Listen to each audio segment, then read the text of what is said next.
Pak Anwar dulu Pak tentang agenda penyusunan RIK tahun ini. Apakah dipatok tahun harus selesai atau bagaimana? Nah, atau Pak Akbar? Oh ya, dah Pak Akbar. Ya, atau semua dua-duanya boleh ya. Nah. Tapi kemudian Pak Singgih sebagai seorang pakar dan tidak terlibat di dalam itu harapannya apa Pak? Harapannya Pak Singgih mungkin atas nama teman-teman di S2 MPT atau teman-teman di kelompok, ada banyak kelompok diskusi Pak. Di WhatsApp itu sekarang di UGM itu banyak sekali, ada sinergi Pak ya, yang kelompoknya tadi Pak Wisnu ya sebagai prime movernya, ada UGM Rukun, Guyup Rukun Pak ya. Ya itu juga ada, dan sering juga ada pemikiran menarik, dan kalau nggak salah akan ada pertemuan Guyup Rukun itu naik sepeda bersama, dan ada satu diskusi serius tanggal, saya lupa tanggal 18 April kalau salah. Nah, 18 April ya. Nah, tentunya kita berharap bahwa RIK itu juga menjadi bahan diskusi untuk teman-teman yang mungkin tidak terlibat di rektorat tuh ya. Gimana Pak? Iya, jadi begini. Kalau sesuai dengan statuta UGM, itu peraturan pemerintah nomor 67 tahun 2013 itu, bahwa yang berhak untuk menetapkan RIK itu jadi disusun, yang berhak itu ya disusun oleh rektor bersama dengan senat akademik dan ditetapkan oleh MBA. Nah, karena itu ya rektor bersama senat akademik dan itu disusun. Lalu yang menetapkan adalah MBA, Majelis Wali Amanat.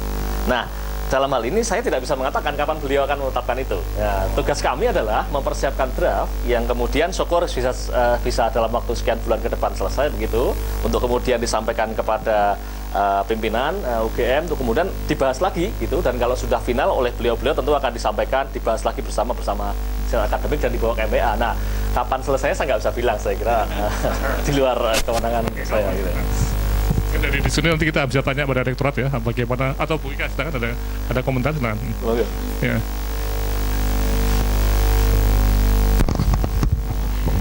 Baiklah, jadi seperti yang sudah dijelaskan oleh Pak Akbar tadi, memang saat ini kita sedang mempersiapkan draft, dan kemudian draft tersebut itu sempat juga belum draftnya, tetapi kita meminta masukan dari fakultas-fakultas pada tanggal 25 dan 26. Sementara yang kami lihat dari apa yang disampaikan fakultas itu, beberapa memang sudah ada konten yang diinginkan dalam jangka panjang itu seperti apa, keilmuan-keilmuan apa saja. Misalnya dari biologi itu sudah muncul bahwa di masa depan itu bioproduk, biokonversi dan sebagainya seperti itu.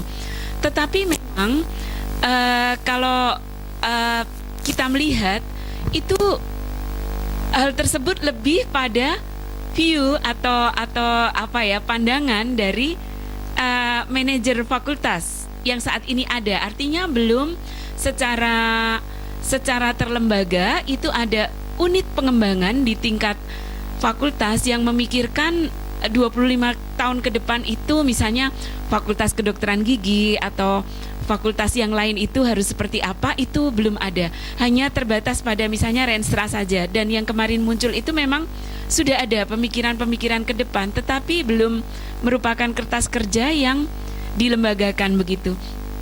Nah, kami dari Pusat Inovasi dan Kebijakan Akademik itu, Prof, tadi sebenarnya kalau RIK kan tadi sudah digariskan seperti itu, dan kita berusaha untuk melakukan masukan-masukan, tetapi untuk mendorong itu sebenarnya baru saja kemarin kami melakukan beberapa revisi untuk tahun ini. Jadi kami itu ingin mengembangkan di UGM ini, ingin kita kembangkan yang namanya semacam fakultas-fakultas itu untuk menyelia dirinya begitu. Kira-kira inginnya itu seperti apa, dan kemudian rencana-rencana apa yang harus dipikirkan dalam jangka waktu dekat, menengah, dan ke depan. Dan ini akan ada hibahnya, Prof.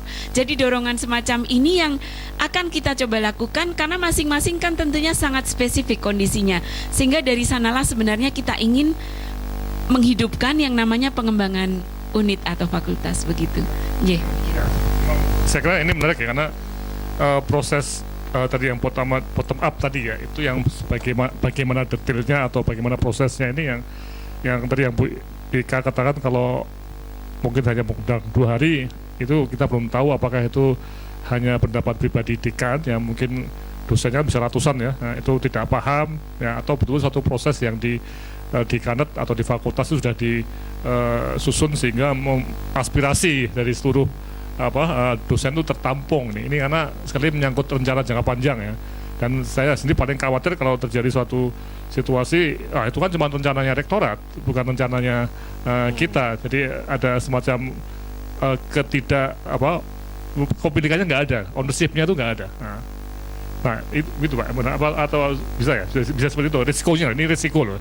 Kalau kita tidak hati-hati dalam menyusun etika tadi, itu risikonya terjadi proses yang itu hanya tadi elit group Pak. Jadi misalnya grupnya MWA, senat akademik sama rektorat toh ya.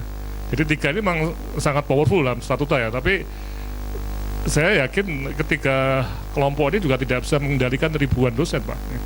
Yang padahal ribuan dosen itu yang menjadi inti dari tadi siang kita bahas ya, powerhouse kita di situ dapur pacur atau dapur kita, atau pokoknya kekuatan UGM itu di dosen-dosen tadi. Nah kalau mereka tidak begitu merasa ada ownership-nya, itu yang wah ini nggak apa. Nah Pak Singgih, sebagai penutup nih, karena waktunya juga, silahkan bagaimana kira-kira harapannya para untuk rektorat, untuk timnya di Renbang pada PIKA ini gimana Pak? Ya terima kasih Pak Laksono. Suatu rencana Induk Kampus memang harapannya itu realistik tapi sekaligus visioner. Realistik karena mendasarkan pada situasi dan aspirasi yang berkembang pada saat ini, tapi sekaligus juga visioner karena dia memang nanti harus digunakan dalam jangka waktu yang panjang, sehingga akan sangat bagus andai kata pada level yang sifatnya top down ini betul-betul hal-hal yang membatasi perkembangan selama ini dicoba untuk ditelaah lebih lanjut, apakah ada peluang-peluang untuk membuka hambatan-hambatan itu.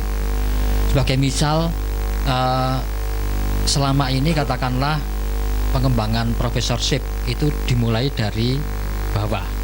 Bisa nggak kalau memang suatu cabang keilmuan tertentu itu sedang sangat dibutuhkan, kita mengangkat secara horizontal, artinya menawarkan membuka lowongan profesor itu kepada umum, dan ini sangat-sangat memungkinkan dengan adanya Kementerian Ristek yang sekarang bergabung. Artinya ada beberapa peluang kita bisa berkembang lebih cepat, kemudian maju lebih tinggi. Ini juga peluang-peluang itu sebetulnya ada. Nah ini yang dari sisi visioner. Ini memang harapannya kemudian pada bagian yang top down tadi. Nah kemudian pada bagian yang bottom up ini saya kira mimpi-mimpi dari para dosen yang selama ini tidak terwujud itu kemudian bisa disampaikan setelah mendengarkan bahwa ada hambatan-hambatan yang sebetulnya bisa dilonggarkan. Nah dengan adanya Universitas Gadjah Mada sebagai PTNBH ini, kalau saya sebagai salah satu dosen sangat berharap ada banyak hambatan yang bisa dilonggarkan, termasuk misalnya selama ini kita menganggap Tridharma adalah semata-mata harus dilakukan oleh individu dosen. Ke depan juga barangkali bahwa misi Tridharma itu juga bisa bersifat melembaga. Artinya suatu ketika akan ada tenaga-tenaga yang mungkin dipekerjakan untuk mengerjakan katakanlah pengabdian masyarakat tetapi secara intensif, mengerjakan penelitian tetapi secara intensif, tentunya di bawah koordinasi dari dosen yang menyelenggarakan Tridharma secara terintegrasi. Nah, hal-hal seperti ini ada peluangnya. Kalau saya melihat dengan adanya status sebagai PTNBH, pertanyaannya adalah apakah peluang-peluang untuk melonggarkan itu akan ditempuh dengan jangka waktu yang RIK yang sekarang, atau itu menggunakan asumsi-asumsi hambatan-hambatan yang selama ini ada itu tetap dipertahankan, kemudian nanti setelah 5 tahun ditinjau kembali. Ini tentu terserah kepada kebijakan rektorat dan MBA, tetapi kami sebetulnya, atau paling tidak saya berharap rencana Induk Kampus itu realistik tapi sekaligus visioner gitu. Ya, terima kasih. Partisipatif ya. Oke, ya saya kira ini sebagai penutup ya dari apa yang kita diskusikan. Memang Pak Singgih menyatakan memang tadi yang visioner ya, tapi juga ada satu proses yang partisipatif tadi, ini perlu kita lihat ya. Nah sehingga tadi apa yang kita bahas memang ya kita tahu ada beberapa hal yang mungkin perlu dibikin lagi ya oleh Pika atau oleh Renbank ya, dan juga saya sendiri sebagai anggota ya, bahwa ternyata kita mungkin belum maksimal ya. Artinya memang tadi secara teori memang secara bottom up-nya Pak ya, yang sangat luar biasa, dan saya sendiri juga berpendapat dan sudah pernah bicara dengan Pak staf rektorat ya, bahwa kita jangan sampai menjadi proses RIK yang elitis ya. Yang elitis itu yang orang nggak tahu Pak ya langitan ya. Nah makanya ini kita coba bikin seperti ini ya, kita bikin kayak apa namanya, kayak di radio atau di TV gini ya, karena di UGM belum ada media kayak gitu Pak. Nah ini cuma perintisan aja, kita lagi merintis Bu ya, nanti dimasukkan di web ya. Nah kita akan, nah ini yang juga jadi test case itu loh, ini nanti menarik ya, apa yang kita bahas di sini dan ada kesimpulan-kesimpulan tadi sudah kita nyatakan ya. Nanti kalau kita masukkan ke web ya, nanti akan kita lihat hitsnya ya, atau di seberangan itu bisa jadi nggak ada yang lihat loh, paham ya? Nah, jadi bisa kalau kita nggak hati-hati, bisa nggak dosen-dosen itu ada RIK atau nggak ada RIK orang paten loh, paham ya? Jadi hidup juga seperti gini enggak. Nah ini yang menurut saya paling dangerous ya. Jadi nanti kalau misalnya kita masukkan dan tidak ada hitsnya, nanti Pak Mustafa ya dan teman-teman ya yang masukkan ini ya, nanti kita akan lihat ya hitsnya itu, dan kita akan publikasi. Tolong teman-teman ini ada diskusi mengenai ini. Nah bagaimana komentar Anda? Jangan namanya EGP, emangnya gua pikirin. Ini menarik dari aspek ownership UGM. Oke. Ya saya kira ini sekali lagi ini proses diskusi awal ya, yang pertama mengenai RIK. Saya yakin setelah ini pasti akan ada diskusi lain, dan jadi kesimpulan utamanya memang dalam konteks bottom up dan top down ini kita masih UGM ya masih lemah dalam bottom up gitu. Dan itu terkait juga dengan proses bottom up itu belum pernah dibikin. Terus terang aja, saya selama hidup menjadi dosen selama 30 tahun di UGM, Pak Singgih pernah nggak merasa ada bottom up untuk RIK? Pernah nggak? Ya. Bukan, artinya sebagai dosen biasa Pak, sebagai dosen yang berada di ujung terdepan tadi Pak. Dari ini kan seperti kalau persaingannya ya, kita yang di lab, yang di yang akar rumput kan jadi yang terdepan Pak. Nah ini pernah nggak ditanya mau kemana kita menuju lab itu? Saya belum pernah, misalnya ditanya itu. Makanya begitu saya menjadi anggota RIK ini ya, saya tanya betul apakah rektorat mau sampai ke detail ini ya, itu ya ada kedesan ya, Tahun ini ya. Tahun ini kita mendedikasikan untuk inklusi. Kita akan memberikan semacam insentif atau hibah bagi fakultas-fakultas itu untuk memikirkan begitu. Jadi nanti Tapi kita masuk RIK nggak? Belum. iya, RIK-nya itu. Jadi nanti kita akan memberikan insentif pada fakultas-fakultas di level fakultas itu untuk memikirkan beberapa pertanyaan penting yang nanti sebenarnya mendukung RIK itu, dan itu akan kita hibahkan begitu. Ya. Ada proses yang merangsang mereka ya untuk ya oke. Jadi tahun ini harapannya masing-masing fakultas itu sudah selesai dengan perencanaan. Lalu nanti misalnya tahun berikutnya apa dulu yang akan dilakukan begitu, itu nanti akan ada insentif lagi dan sebagainya. Semacam itu memang harus ada dorongan. Berarti timeline RIK-nya bisa panjang loh, nggak bisa masih nunggu ini dulu, nggak? Tidak, ini langsung bisa kita lakukan Prof, karena kemarin ada informasi bahwa dari yang kita rencanakan itu sudah bisa dijalankan, dan itu hanya yang kita patok itu pelaksanaannya dalam 3 bulan. Oh, nggak, artinya memang apakah proses RIK-nya tuh menunggu hibah ini selesai hasilnya? Atau Tidak. Jadi jalan dua kan Prof. Iya, karena kita misalnya kemarin sebenarnya ketika kita mendengar dari fakultas-fakultas itu sebenarnya sudah ada gitu potongan-potongan begitu, tetapi belum sesuatu yang secara institusional itu menjadi memang jangkauan yang ingin dicapai 25 ke depan begitu. 25 tahun ke depan misalnya seperti itu. Itu belum. Tetapi kalau kita berikan dorongan. Ya. Bukan, artinya gini Bu.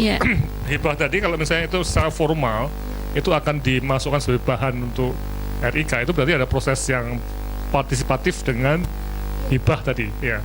Tapi kalau itu tidak terlepas dari RIK, itu berarti ada 2 kegiatan yang terpisah nantinya. Nah ini jadi pertanyaan menarik ya.